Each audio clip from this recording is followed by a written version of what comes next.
I just have a feeling this video is going to piss off people on both sides of this argument. Here goes.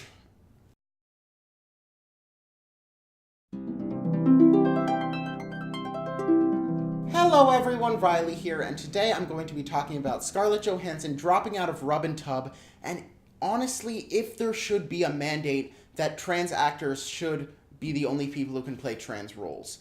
Now, just saying this up front, I'm on the same side. I want trans actors to have as much possibility and as many opportunities in Hollywood as they can, because as of right now, it's just obvious the transphobia that's going on in Hollywood, as I can pretty much only name two trans actors that I can really think of. Those are Daniela Vega and Laverne Cox. So honestly, I want trans actors to get as many opportunities as they can, and the end goal is for trans actors to be able to play whatever roles they want, trans or cis characters. And it's nice seeing trans actors in trans roles. Seeing A Fantastic Woman and having Daniela Vega be in that film, it was nice seeing, and I was really happy for her that she was given that opportunity, and I think it added a little to the film.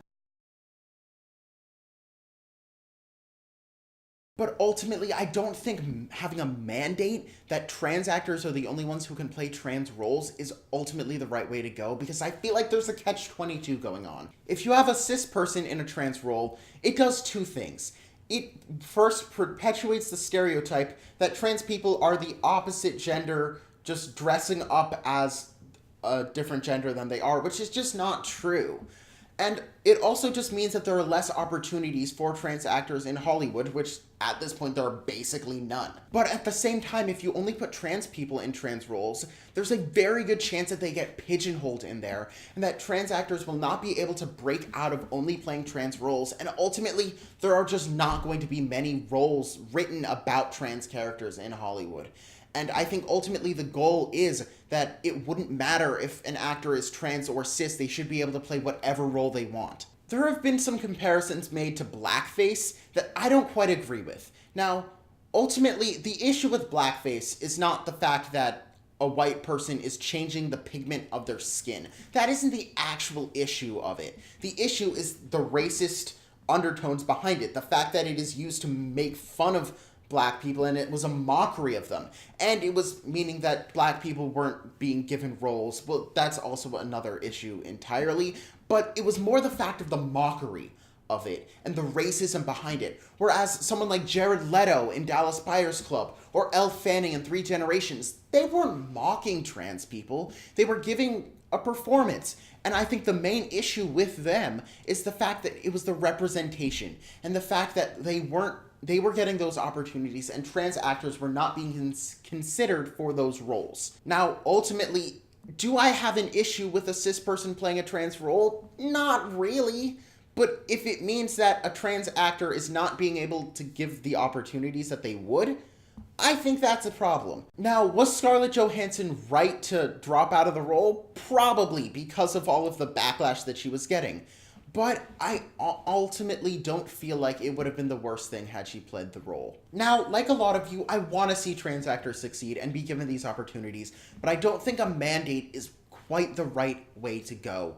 Because, as I said earlier, I feel like it would pigeonhole trans actors as only being able to play trans roles, and it will be seen as kind of their own separate world in the film industry versus being given equal opportunity. Now, ultimately, Hollywood is misogynistic, and that's just a fact at this point. And I think that when we are dealing with trans issues, we have to keep that in mind. And my suggestion as to how to deal with this is not the ideal situation for the end game, but I think is a realistic way that we could actually see trans actors be given more opportunities. And I think ultimately it needs to come from a trans man. And while that's sad and should not be the way that it is, I feel like because Hollywood is so misogynistic and women in Hollywood pretty much have to have a very similar look. They have to look the Hollywood female way. Whereas for men, they can look however they want, within exception.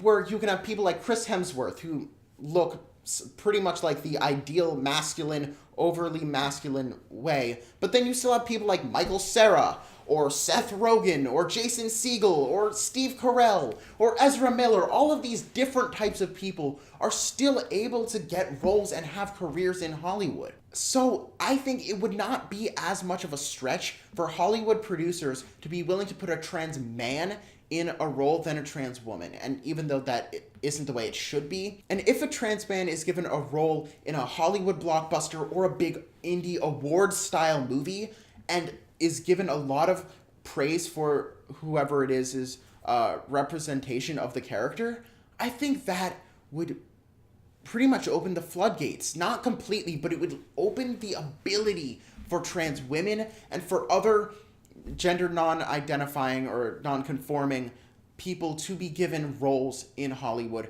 in both trans roles and cis roles. I know a lot of you disagree with me, and I'm completely open to having my mind changed, because ultimately, I think most of us are on the same side. We want trans actors to be given as many opportunities as possible. So if you have something that I haven't heard yet, drop it down in the comment section below. Let's start an open dialogue that is civil about this type of situation. And if you like this video, drop a like down below and subscribe. Thanks for watching.